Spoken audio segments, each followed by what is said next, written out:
All right. So this would be our third video, and my last video it has been a while for sure. So I think it was like 2 weeks ago. So during that time, my beloved brother was here for a while, and he's gone just today. So I don't know why I don't record when people are around. Obviously, right? So I just don't have the space I want to be able to record in the first place, right? So I want to talk about a few things. Just a few things. It's fine, right? Yep. So, so what's happening? I don't know. So yeah, my brother was here for a while, and he's gone. So yeah, I just don't record when people are around. Like even my mom, she might come in, she might barge in any goddamn time. So I have to be very cautious. Like right now, I don't have myself. I don't know why I'm cautious. Just like it's just like I just have to explain it to people when I'm doing it, right? In front of anyone. Like in general, I think it's a universal feeling. Just the like this recording in front of people. I feel like it's a universal feeling, right? I think people like usually content creators get used to it at a point in time, right? So yeah, so that they can record in front of people. They can record when people are around in the room because they do it for so long. They've been doing it for so long, and it's like a form of indirect training, I'd say. Right, so point of the video is I don't know what the point is. Just like last time, I don't have any idea. Just start record. Whatever comes out my mouth, it's there. So then, um, well, I usually have a lot to talk about. So yeah, first thing I'd say, yeah, that point, which like you just can't record in front of people. It's just not something you can do. I don't think anyone can do it if they're a beginner at talking. It's just like just that factor add on the other factor, which is just like it's- you have to explain it that I'm recording. Why am I recording? Am I recording myself talk? Am I a lunatic or what? So I just have to explain it, and I don't want to explain. I think that's a tendency of mine. That's a very ingrained and rooted tendency of mine, just to hide things. I don't know why hide things in the context of like just not wanting to explain it. That's like the reason I give myself. But like, in general, simply put, I hide things, right? And yeah, that would be the reason I'd say that it is so that I don't have to explain it. I don't have to explain the thing because I do many things throughout the day. It's like I consume things. It's not like I consume illegal substances. It's just they're beneficial for me. They're beneficial for my sleep and stuff. You just have to explain it. And during that explanation as well, you have to deal with their arguments against the thing. Right, so if I say I'm consuming magnesium just for better sleep, you have to explain why it's not bad for you, why it is good for you, why it's literally a nutrient basically, right? What the body needs, and you just fulfill that requirement artificially and doesn't cause any long-term health consequences, right? So you have to explain all that, and I just don't want to. I don't think it would be a big deal if I do at some point, but yeah. So Um, yeah, that's the first point. Second point, I haven't been studying very well for the past few days. I have been indulging in some destructive tendencies for a while. I don't know why. I mean, it's kind of obvious, right? I have a lot of workload, I have a lot of backlog. There is ongoing lot of shit, and it is the system that I function, Basically, the coaching I'm under, they don't slow fucking down. They go at the speed, it doesn't matter about me. I don't fucking matter to them. They go on, and they keep going on. They don't, obviously, why would they, right? So I have been struggling dealing with that, and I hopefully tomorrow I'm able to. perhaps be able to, just catch up. So yeah, in general, I've just been really fucking stressed. So that was causing a lot of problems in my daily life. Like I haven't been myself. I haven't been what I want to be in general. So that is what I've been facing for a while, like a week or so. And now it's 9 September. For a week, easily I haven't been functioning very well. But I think I'll be back very well easily, right? So I think, I function on thing is I function on specific mindsets. It's not like, like a grind mindset or whatever. It's just like things you keep in your mind that you know will appear. So one thing that you know will appear is the feeling of stress, the feeling of overwhelm when you're studying, when you are working towards a goal. You will feel stress at a point. You will feel overwhelmed. So it's like have you have thought about things, right? You have written down things that help you deal with that thought because that thought isn't real in itself. It doesn't, I don't mean by real, it doesn't exist. It exists, but it shouldn't have control over you. It shouldn't have control over me. So it's just like you just have to, I just have like thought maps created that, whenever the thought arises, I'll be able to counteract it with my already thought about um counter arguments to that kind of that specific feeling, right? So if I'm feeling stress, I'll have a thought ready. It's like I'll feel stress, and the first and foremost point is being aware of it. So I am aware that I am stressed right now. So with that feeling, I have awareness, then I can counteract that kind of feeling. I don't suppress it.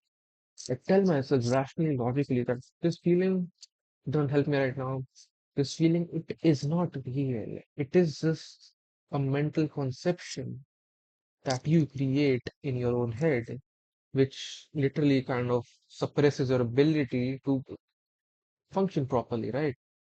So it's just that specific thing that when it arises, I tell myself this. Like, I'll tell you exactly what stress is what. It's just you imagine something in your head of a you imagine a particular scenario, right? You imagine it's like even you have a lot of workload to do, you have like a lot of to do, like let's say you have 2 days to complete a huge workload and it's a deadline, strict deadline. So you will be stressed, well, obviously, right? So it's just like the stress is good. That's the thing. The stress is good in itself, but it is beneficial. Otherwise, you won't be able to complete that if you wanted to, right? So, but the point where stress does get fucking destructive, it's when it gets control over your own mind. It's when it gets over your head. It latches onto your head and it, fucks you up. It's like the overwhelm, the procrastination and stuff, right?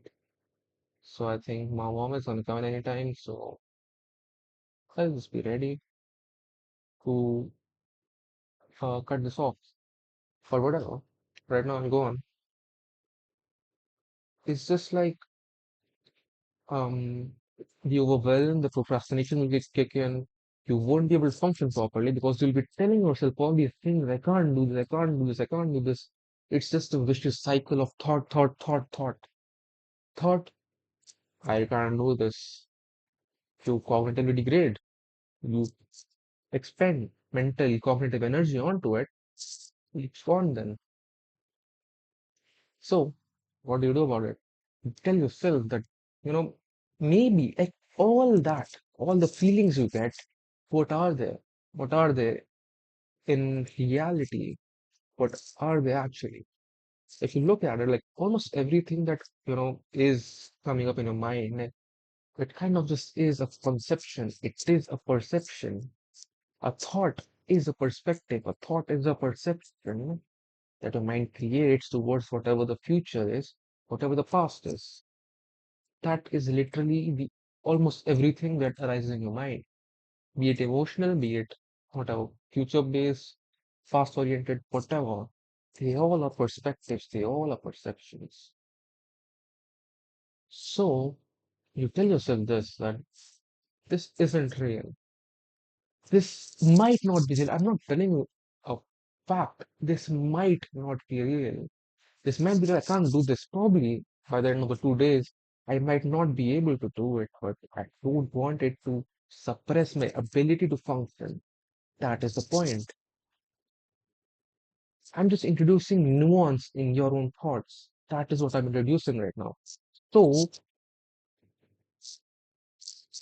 there is a thought. I can't do this. Introduce nuance. Maybe I can. Maybe I can. And with that thought, maybe I can, I start my first steps, which is just laying down what I have to do in order to do it. You quantify it. You have data on how much you have to do. Can you possibly do it? Can you possibly humanly do it? Let's say you have, say, 10,000 words to write. And you have got 2 days. So what does that mean? Like, you just think, what do you think? What do you think the first thing when that comes onto your mind? Like, you have to do this. You have to do 10,000 words in 2 days. That's so what just circles around your own mind is that you have to do 10,000 something. 10,000 is just that's what I'm saying. It is a perception. 10,000 large, 10,000 large. It is a perception that just suppresses everything. So what do you do here? You quantify it.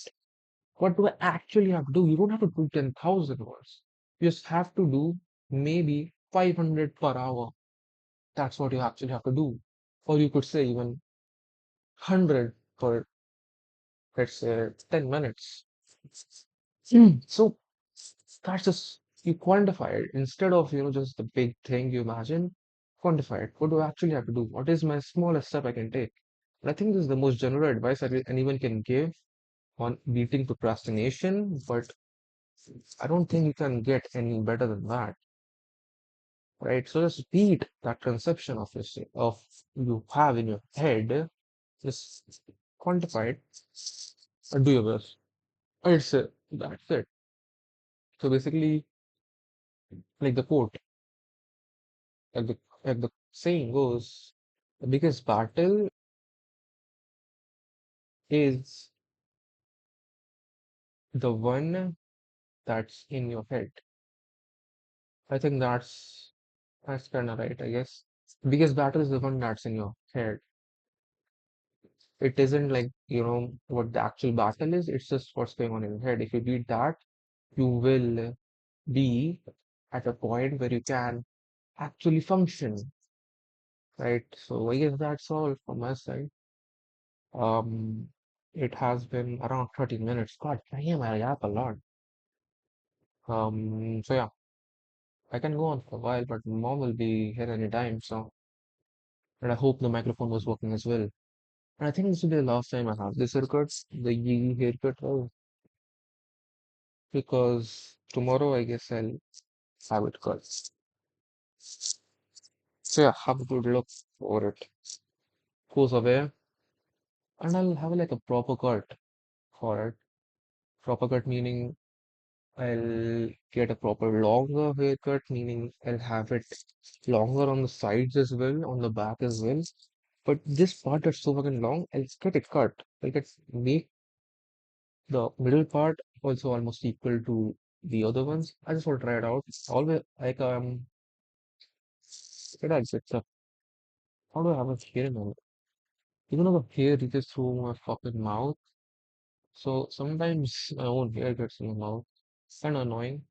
But yeah. Um where am I?